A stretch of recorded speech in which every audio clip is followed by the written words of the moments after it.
Everybody, Saw is back. And no, I'm not just talking about the release date. No, genuinely in the essence of what we all fell in love with in the Saw franchise. Saw is back. And I'm here to review the new film. So let's jump into the 10th installment in the Saw franchise, and that's Saw X.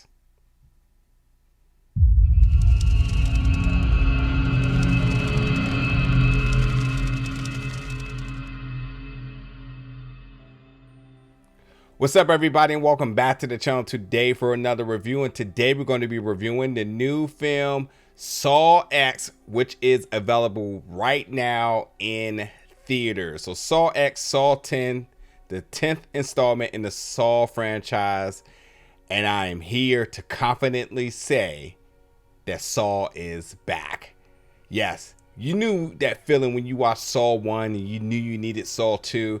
Oh yes, it is right back in the mix. We do not talk about Spiral, and who knows where that sequel or possibilities of the end of that story leaves off at, but that has nothing to do with this, because the 10th installment, Saw X, does take place as not only a direct sequel to Saw, but a prequel to Saw 2. So it's right in that mix there, 2004, 2005, and it's truly, it's definitely a milestone in my movie theatering going experience. I never forget that in high school, we all skipped school to go see Saw. So this franchise has always held a very special spot for me. And while some of the other films have been good, there was truly nothing like Saw 1 and Saw 2. But this one, I got to say, may be my favorite. Outside of the first one, this may be my favorite because not only was the story so good, so tightly knit, the performances, obviously the effects, the brutality, everything that the previous films had done very well. Over time now, you would expect things to have gotten better, and things in the production wise did, but I felt like it kind of lost its way.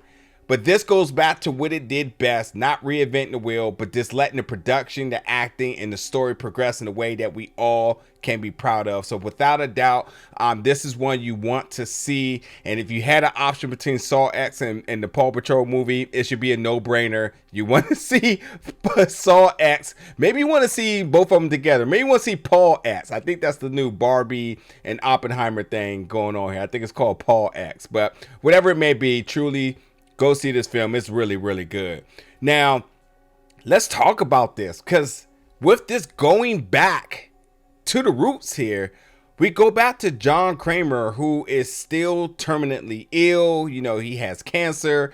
And this sends him to Mexico, which, you know, there's some other things that happen, but nonetheless, it eventually sends him to Mexico to try to get some new state-of-the-art treatment that certainly should clear him of cancer, which should give him his life back, because as of right now, he only has a few months to live. What we knew from the previous film, that he was always dying, which is how Amanda came into play and whatnot. But he is now in Mexico, and there may be hope, only to find out that he got to Mexico and it's all a scam. And there's one thing you do not do: you do not cross John Kramer. So, you know, there's a lot more I could talk about here, but let me just talk about the performances really quick. Now, Tobin Bell as John Kramer, or Jigsaw. I mean, come on now. Iconic. And he hasn't missed a step. I know time has passed since 2004, and we've seen him since then, of course, but he hasn't missed a step. And I can say that if you did watch Saw 1 and then went to Saw X and then came back to Saw 2, I'm feeling pretty confident that the continuity is all going to be there. I definitely will go check out Saw 2 again tomorrow. But I feel very confident in saying the performance, that the continuity was there. But nonetheless, when you talk about Jigsaw, sadistics, the voice, always ahead of the game, yes, you're getting all of that. And then Shawnee Smith repraises her role as Amanda Young, you know, his partner in crime. Listen, I love Amanda, and I know a lot of people was not always so high on Amanda, but listen, there's nothing better than Amanda and John banter with one another. Yes, I know she is the apprentice, And he's had other apprentices, but Amanda is truly special. And I think that sort of accountability that she sort of has, or they have for one another, that banter, that humor, that sarcasm that they have. I mean, come on now. Of course it was going to be good. And then we got some new cast members, and there's a lot of folks I can talk about, but I think I'm just going to focus on a face that you all been seeing all over the place here, and that's Synnøve, Macody, Lund, who is Cecilia here, who is the daughter of the doctor who promises a procedure that can, it can eventually cure you of cancer and give you your life back, as I mentioned, only to find out that this is all a scam here. So there is that. But like, you know, going down my notes here, because there's so much I want to talk about with this film. So I will say this will be primarily spoiler free. There will be just a little bit extra details that could be spoilers towards the end, so I'll leave it with that. But the film is available now, so definitely go check it out. But nonetheless, the first thing I said to myself was like, oh my god, did I miss John? Did I miss the pig? Did I miss him hearing him say, do you want to play a game? I missed it all. I miss Billy the puppet, Jigsaw. I missed it all, man. It felt, the nostalgia was at an all-time high with this. Now, granted, the first part of this film, and I will say probably like 30-ish minutes, is truly the most we've seen of John Kramer in a more humane side. You know, this guy is truly trying to find a cure, or just trying to regain his life. And everywhere he looks, he's running into dead ends. Folks pretty much telling him like, hey, you know, you don't have much time, so like, just kind of deal with it. And that's not good enough for him. And while there was minor promises, this was truly the most hope he's ever had. And going to Mexico, and even by testimony of somebody else in the film, he knew that like, hey, this may be my only and last shot. And he risked it all to get there. And again, he gets down there and it's absolutely a scam, which is just unfortunate. So I will say, like, this is the most that not only did I care about John, but I truly rooted for Jigsaw. Because when you think about all of like the elders in the world that are scammed by all these scammy calls and all sorts of all those sorts of things, you just like, I feel sorry for them taking advantage of old people. So that's where my mind went with this. Was just like, y'all tried to scam an old man and you just happened to just run across the wrong one. So like, yay, pro Jigsaw in this one. Not at one point did I ever not cheer for him. And I think this is truly the first film that I am entirely cheered for Jigsaw. Like, let them all have it. So with that being said, like, I think that, you know, when you think about those robocalls and those spam calls that you get, hell, Jigsaw, hit me up, bro. I got a job for you. Like, take care of them all here. You know what I mean? But I will say, like, you know, listen, when you evaluate what's happening in this film and you're kind of trying to put the pieces together, because, you know, Saw always got that big twist at the end, just pay attention to every single body that John Kramer interacts with. Everybody. That's my hint for you here. Michael Beach is in this film. Michael Beach is one of my favorite actors. He plays Henry. Henry is the guy that had a testimony about his cancer being cured. So he was definitely the one that gave the contact in order for John to go to Mexico to go get his treatment. So it was good to see Michael Beach, who, if you don't know who Michael Beach is, like, go do your research. But let me tell you one thing. Michael Beach is ripped. He is goals. My man is ripped, and even with a minimum role in this, he always makes the best of them. So it was really cool, and what a surprise to see my guy Michael Beach in this. But to mention, he gets to Mexico, and I'm just going to say, like, Mexico is a wild place, and they absolutely hit every checkbox for stereotypical Mexico. All of it was on display in this there.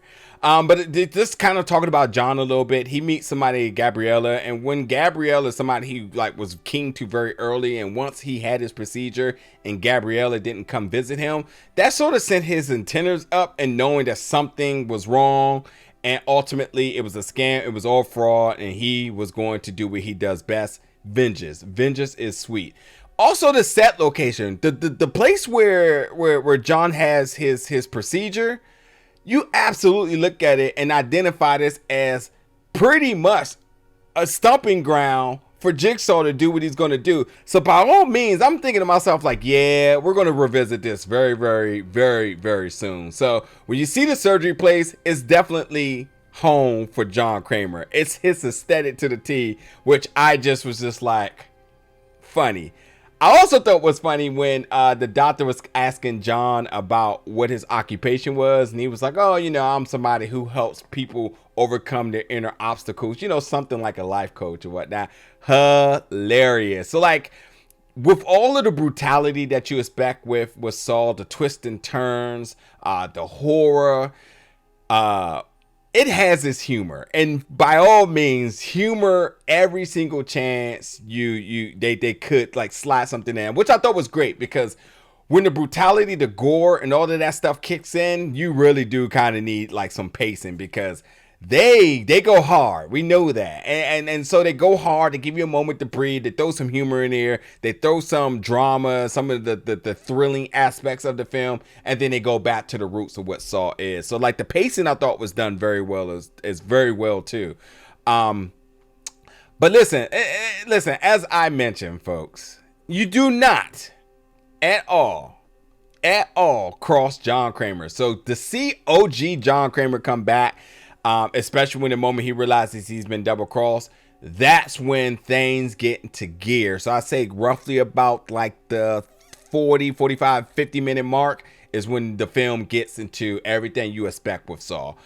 While there's a scene pretty early in the film, I think it's just to really display the mindset of John Kramer. So I'm not going to give too much about that, but like in the very beginning, it's really just the foundation of the mindset of John Kramer, what he's going through emotionally, and a guy that's desperate. And then ultimately, it's about showing that humane side of him until we see the OG side of him. So, like, fear not. Why you're like, hey, where's all the stuff I'm here for? Oh, it comes. And it comes at 100 miles per hour. So you do not have to worry about that there.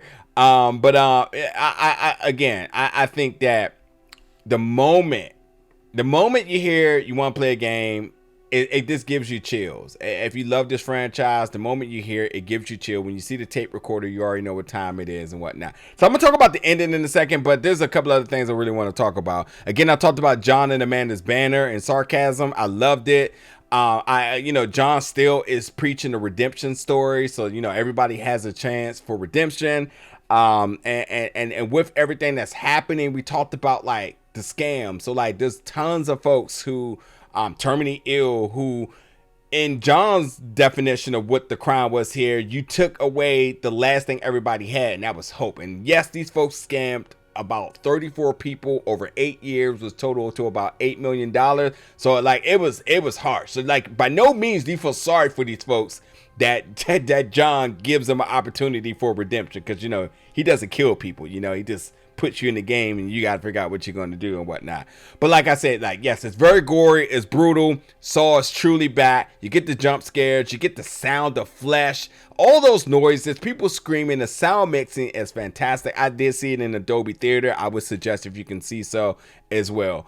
But talk about the ending here, and this is the point where I will explain a little bit about the ending, so a little bit more detail here. You do absolutely get that Saw twist. Now, I'll be completely honest, Saw 1 and 2 executed this to the T.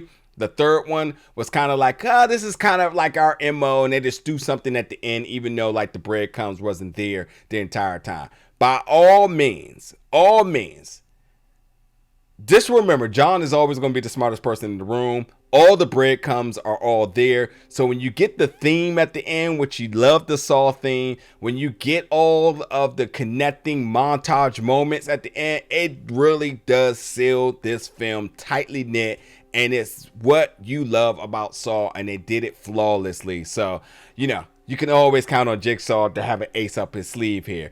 And also grooming the next generation, which should be something interesting. So, I loved how they ended this film. And ultimately, by the end of this film, that just sort of ended with a cliffhanger, which leaves you to wonder about our last victim, about what Amanda and what John may be up to next, about this next generation I'm talking about. But ultimately, because it's not a spoiler, because I mentioned this is between Saw 1 and Saw 2, you want to know how quickly are we going to get back to the main timeline, when we're going to get eventually caught up to Saw 2. There is an end credit scene which definitely gives you a few indication in terms of like where we're at with things, in terms of John's health, in terms of a familiar location. We also get a familiar face and an unpaid debt from earlier in the film, which you thinking like, what about that? Yeah, they answer that as well too. So yes, they give you a cliffhanger ending. They also give you a mid-credit scene, and as I mentioned, you just get fantastic performances from the likes of, Tobin, Shawnee, and Synnøve. Like, they all did very, very good. And yes, we do not talk about Spiral here. But Saw X, by all means, is a go watch. I did enjoy this. If you are as big of a fan as I am for the Saw franchise, you will have a lot of fun with this one. I really don't find much wrong with this film. I think they really brought it home with the ending, because there was things I was like, wait a minute. And then to even give you the cliffhanger to leave you wanting more, and not like tightly knitting the end of the film, but tightly knitting all the elements and plot points of this film. I thought that's just brilliant. It's OG Saw for me, so it's a win. It's absolutely a win. So certainly Saw is back, and you need to go see it. Once you do, folks, get in the comments. Let me know your thoughts about Saw X. And as always, stay tuned for more reviews very soon.